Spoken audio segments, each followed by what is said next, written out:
Area of quadrilateral, quadrilateral, इसका एक shortcut भी होता है पर वो गलत हो जाता है कभी कभी, इसलिए मैं शॉर्टकट बताऊंगा ही नहीं। देखिए क्वाड्रिलेटरल है, एक क्वाड्रिलेटरल लिया, देखने में पैरेललोग्राम जैसा दिख रहा है। ए पॉइंट है x1 कामा y1, बी बोलो सी बोलो डी बोलो। अच्छा ये क्वाड्रिलेटरल, इसका एरिया कैसे निकलेगा? दो ट्रायंगल में डिवाइड कर देते इसको, ये डेल्टा 1 और ये डेल्टा 1 निकालते आता है और डेल्टा 2 निकालते आता है। ओके अब इसको ऐसा करते हैं, वो कर देते हैं, एक पॉइंट डी के बाद ई भी रख देते हैं और x5 का y5 कर देते हैं। अब वो तो अब बोलो कितने ट्रायंगल में डिवाइड हो जाएगा? 3 ट्रायंगल में। तो ये पेंटागन हो गया। तो इस तरीके से कोई भी पॉलीगॉन होगा उसका एरिया निकालेंगे, छोटे छोटे ट्रायंगल में डिवाइड कर देंगे, एरिया निकाल के जोड़ देंगे, बस खत्म। आपको डेल्टा 1 निकालते आता है, डेल्टा 2, डेल्टा 3, क्या ये टोटल डेल्टा हो गया? सभी का एरिया इस तरीके से पॉलीगॉन का एरिया निकलता है। अगर कोई 3 पॉइंट कॉलिनियर है तो उसका एरिया क्या होगा? 0। एरिया 0 हो जाएगा। ओके लिख दो स्टैंडर्ड फिगर। पहला पॉइंट, इसमें पहला result 3 points A B C forms. पहला स्ट्रेट लाइन, तो कंडीशन क्या लगाएंगे? एरिया ऑफ ट्रायंगल एबीसी क्या होना चाहिए? 0 होना चाहिए, फिलहाल तो यही है। दूसरा कंडीशन क्या लगाएंगे? आइसोसेलेस ट्रायंगल, वो स्पेलिंग नहीं आता, इक्विलैटरल करते। इक्विलैटरल ट्रायंगल क्या कंडीशन लगाएंगे? A B equal to B C equal to A C. तीसरा क्या होता है? दो साइड इक्वल वाले। आइयो चलो स्पेलिंग बोलो। आइसो सी। अभी क्या लिखूं? नहीं मेरे को स्पेलिंग जानना है। अभी क्या लिखूं?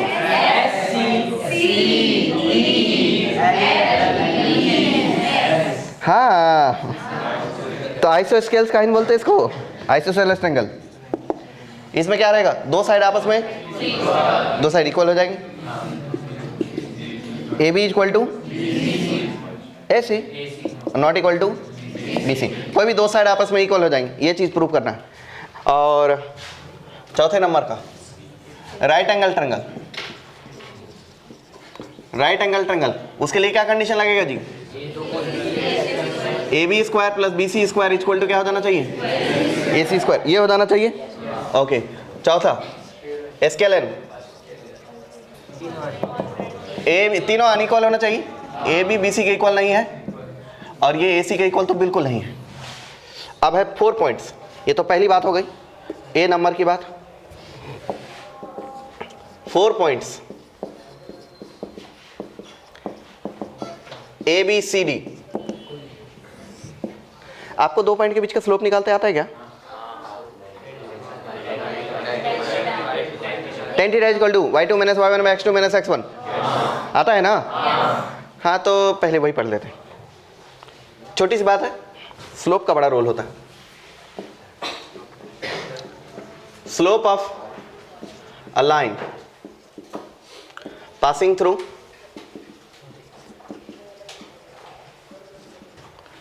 ए जिसका कोऑर्डिनेट है x1 कामा y1, बी जिसका कोऑर्डिनेट है x2 कामा y2। मेरे को गर्मी लग रही है, आप लोगों को भी गर्मी लग रही है? तो मैं फैन ऑन करूंगा। कहाँ है फैन? वहाँ। लेट आए हुए महाराज। अरे सारे पंखे चालू कर रहे कमजोर, एक पंखा चालू करना ये वाला। एक काम करो, 2 पे सब चलाओ, 1 पे 2 पे सारा चलाओ, सेकंड का 4 चलाओ।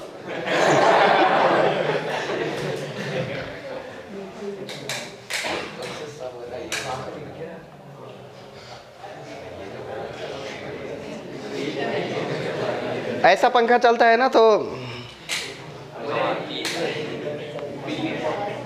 वो क्यों बंद है फिर?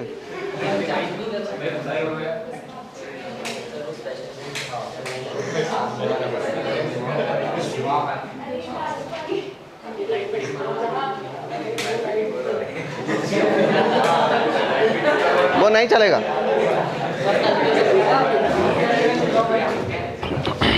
ए देखो ध्यान से इधर, slope of line actual meaning क्या होता है? वाह क्या सीन चल रहा है बाहर, अभी तक उठक बैठक नहीं रुका है। काहे देखोगे भाई? आ जाओ कर लो, खुद देख लो। अगर कोई स्ट्रेट लाइन एक्स एक्सिस से positive direction of x axis से एंटी क्लॉकवाइज चेंज में एंगल बनाता है तो उसी एंगल का टेन थीटा स्लोप कहलाता है। क्या कहलाएगा?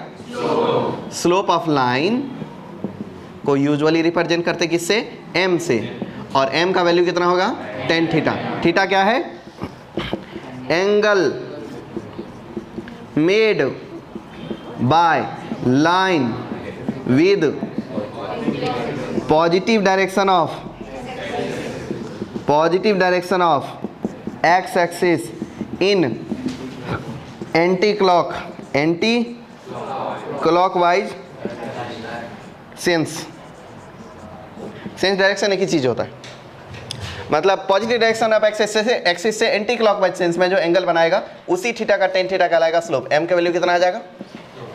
टेन थीटा पे।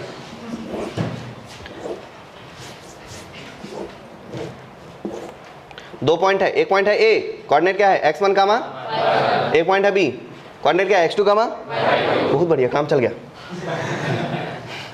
तो ये वाला ट्रायंगल देख लेंगे, ये वाला थीटा चाहिए हमें स्लोप के लिए। तो ये वाला हाइट कितना हो जाता है जी? y2 माइनस y1, और ये वाला कितना हो जाता है? एक्चुअल में स्लोप का मतलब होता है चेंज इन y अपन चेंज इन x। हाँ वही है ये, y2 माइनस y1, y में कितना चेंज हुआ अपॉन x में कितना चेंज हुआ? चेंज इन y अपन change in x is equal to slope. So slope is equal to tan theta is equal to y2 minus y1 divided by x2 minus x1 बराबर। अब देखो, अब पढ़ेंगे B point की बात। 4 points. मेरे marker में बहुत ही कम इंक है या फिर इसका मुंह बहुत ही पतला है। मोटा मुंह वाला मार्कर लेके आओ ना, मोटा मुंह वाला मार्कर। मजदूर जैसे काम कर रहा है लड़के से हम, मूवी माइग्रेंट जैसा है। 4 points A B C D. पहला नंबर स्क्वायर, क्या सीन होगा जी? फॉर्म्स, चारों भुजाएं आपस में बराबर होंगी, 4 साइड्स आर इक्वल। पर ये तो पैरेललोग्राम में भी हो जाता है। डायगोनल्स इंटरसेक्ट एट 90 डिग्री, ठीक ना? डायगोनल्स इंटरसेक्ट एट 90 डिग्री, ठीक है? तो चारों साइड इक्वल होंगे। क्या होंगे? डायगोनल का लेंथ भी इक्वल होगा। तो कंडीशन क्या लगाए? डायगोनल इक्वल कर दें, डायगोनल इक्वल कर दें, डायगोनल का लेंथ इक्वल कर दें, और रेक्टेंगल में भी वही होता है। अच्छा, रेक्टेंगल में डायगोनल का लेंथ अलग अलग होता है, साइड्स अलग अलग होते हैं। कोई एक है ना कंडीशन लगाओगे, कोई एक ही कंडीशन लगाओगे। Angle between diagonals,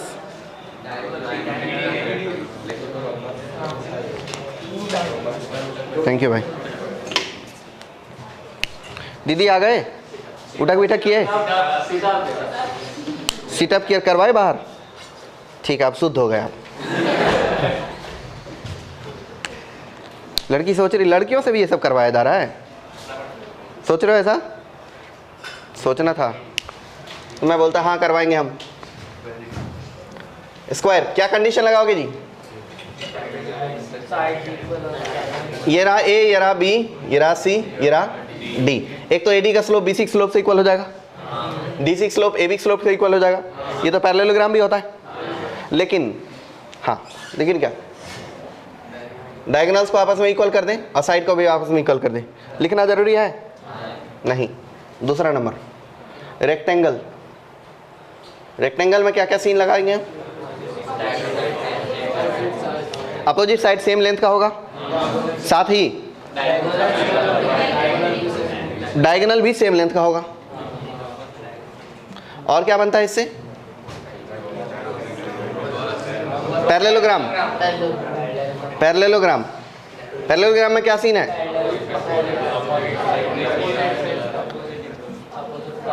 slope equal हो जाएगा बस, ए बी सी डी, मतलब M A B equal to M C D, साथ ही M A C equal to M B D, मतलब स्लोप्स। ठीक है, तो पेयर ऑफ स्लोप्स आपस में इक्वल हो जाएंगे। चौथा क्या होता है? रोम्बस कैसा दिखता है जी?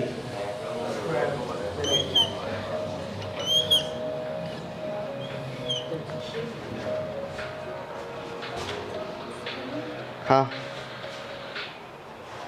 हो गया आपसे? A B C D, A B C D.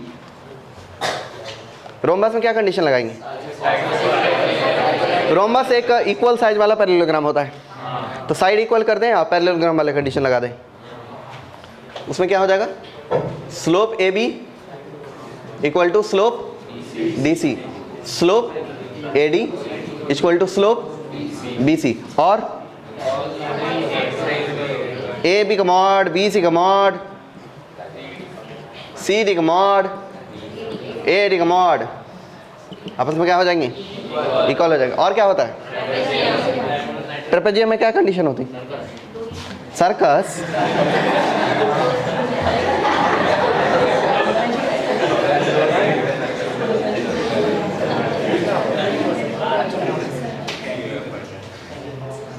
यही ना, ट्रेपेजियम गड़बड़ हो गया,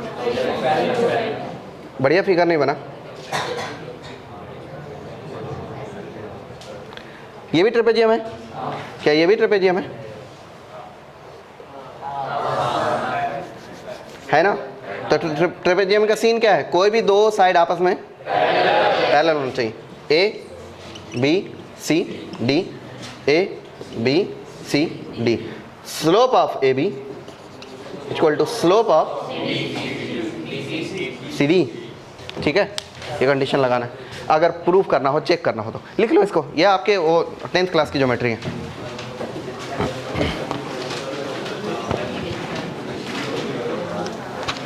ये भी बहुत ज़्यादा है, पोलर कोऑर्डिनेट बहुत काम की चीज़ है।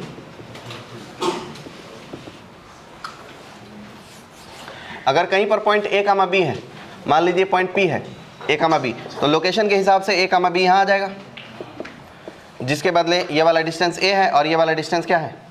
बी है। और इस वाला डिस्टेंस को आर बोल दे, जिसकी वैल्यू कितनी होती है? Under root of A square plus B square.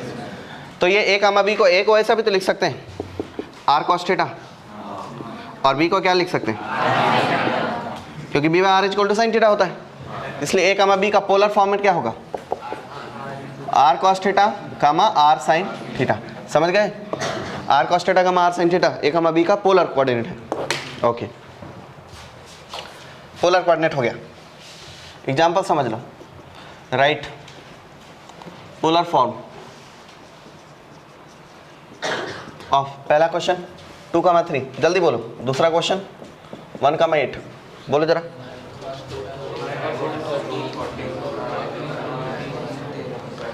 पहला क्या हो जाएगा? 2,3 क्या हो जाएगा जी? Cos theta comma sine theta. यहाँ पर थीटा इक्वल टू क्या है? tan inverse of 3/2 B by N होता है। दूसरा वाला खुद लिखोगे कि मैं लिखूं? खुद लिख लोगे? ओके, चलो ये पोलर कोऑर्डिनेट हो गया। कोऑर्डिनेट कर लेते, कुछ क्वेश्चंस कर लेते हैं।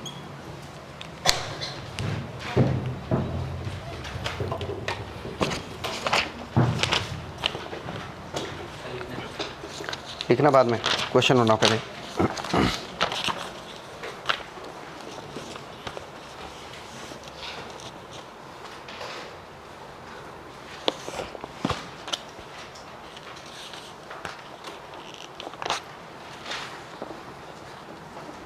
सेशन 1 में ये सब चीज़ है।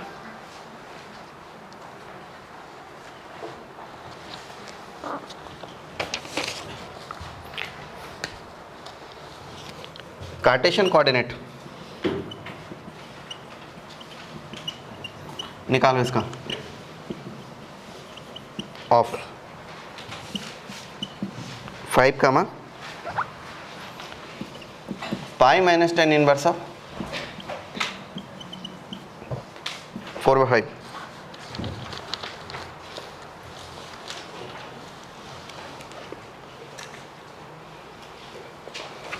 एक चीज यहाँ नोट में लिखना, नोट में if P is a point जो R कामा थीटा है, अगर P एक ऐसा पॉइंट है जो R कामा थीटा है तो इसका मतलब होता है R cos थीटा कामा R sin थीटा, जिसमें लेंथ R है और एंगल कितना है थीटा। तो इधर लेंथ कितना है और एंगल कितना है, इतना। ठीक है, आप बताओ।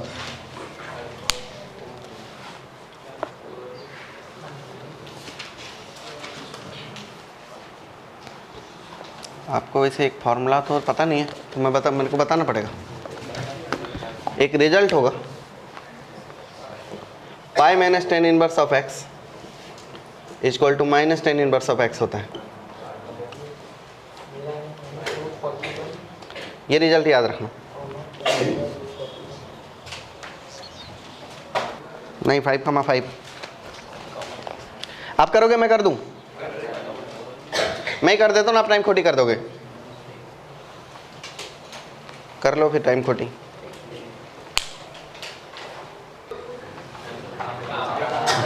यहाँ सवाल बनाते pi minus ten inverse of x equal to minus ten inverse of x हो जाएगा।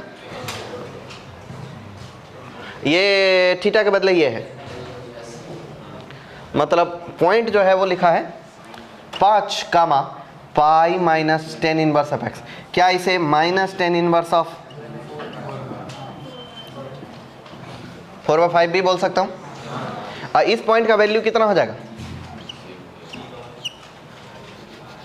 इस पॉइंट का वैल्यू हो जाएगा 5 cos थीटा, थीटा के बदले minus ten inverse of 4/5 comma 5 sin theta, 5 sin theta के बदले माइनस टेन इनवर्स ऑफ 4/5। मुझे बहुत सारी चीज़ें बोर्ड पे लिखी दिखाई दे रही है, तो मुझे समझ नहीं आ रहा किसके बाद क्या है।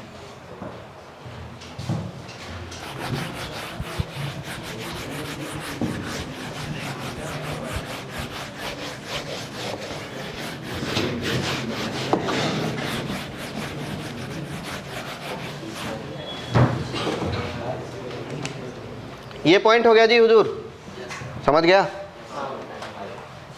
अब देखो क्या देखोगे, cos माइनस थीटा क्या होता है, cos थीटा ही होता है, तो माइनस रखना जरूरी है क्या। साइन माइनस थीटा क्या होता है, माइनस साइन थीटा, तो माइनस रखना जरूरी है क्या, परंतु यहां नहीं रखेंगे, यहां रख देंगे, चल जाएगा नहीं चलेगा। क्या कर रहे हो, क्या ठीक है। फिर 5 cos, ये जो टेन इनवर्स वाली चीज है ना दोस्त, इसे cos इनवर्स में कन्वर्ट करना पड़ेगा ताकि cos के साथ कट जाए। ये है P और ये है B, ट्रायंगल में क्या P क्या B, ट्रायंगल का P 4 है और ये B है, तो H कितना हो जाएगा, √41। ओके, तो cos थीटा क्या होता है, B/H, B कितना है 5, तो इसे लिख सकते हो आप cos इनवर्स ऑफ 5/√41। आपको समझा मैंने क्या किया, नहीं समझा ना, शाबाश। टेन इनवर्स ऑफ A/B को cos इनवर्स पे कन्वर्ट किया। ये ऐसे ट्रायंगल का ही मतलब टेन थीटा है जिसमें P की वैल्यू 4 आती है, B की वैल्यू 5 आती है, तो H की वैल्यू कितनी आती होगी, √41। तो cos थीटा लिखने जाएंगे तो कितना आ जाएगा 5/√41। तो थीटा क्या कितना हो जाएगा, cos इनवर्स ऑफ 5/√41। आप पहले पढ़ा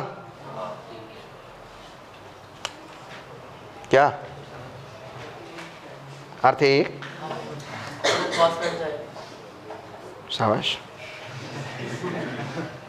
ऐसे कटे तो मजा ही आ जाता है जी। tan इनवर्स ऑफ 4/5, इसको साइन पे लिखना पड़ेगा, तो साइन इनवर्स ऑफ √41, क्या हो जाएगा ये 25/√41 कम्स माइनस 20/√41। इसमें जो सेकंड क्वाड्रेंट में ना जो दिया हुआ है, जो गिवन है ये कौन, ये जो 5, पाई माइनस tan इनवर्स 41 इसमें नेगेटिव होता है x, ये सेकंड क्वाड्रेंट में है, पाई माइनस tan इनवर्स देख लेते हैं पाई, हाँ सेकंड क्वाड्रेंट में, वहाँ पे नेगेटिव होता है x। हाँ तो वहाँ पे नेगेटिव होता है x।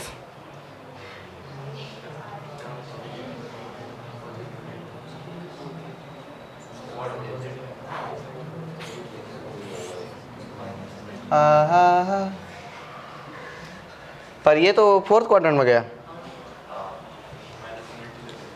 तो इसमें और चीज करना बचा हुआ है अभी। इस एंगल का कुछ अनुमान लगा लेते हैं। हाँ है फिर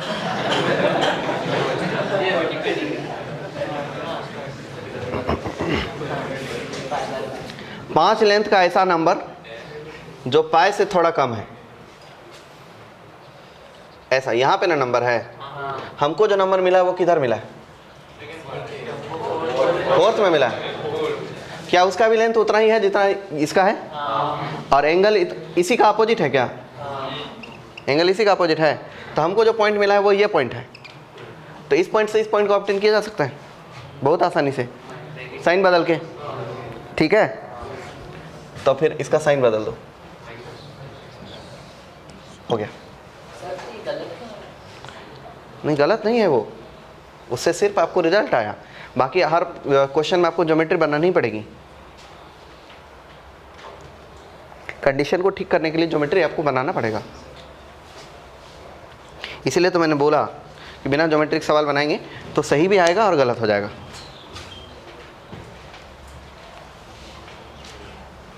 वो गलत नहीं है, उससे रिजल्ट आया, बस एक स्टेप छूटा हुआ था कि यहाँ जो रिजल्ट आए वो हमारे इस क्वाड्रेंट में गए। अब इसी पॉइंट का हमको इमेज देखना पड़ेगा इधर, जो इसका इमेज इधर जाता है तो नेगेटिव लगा के।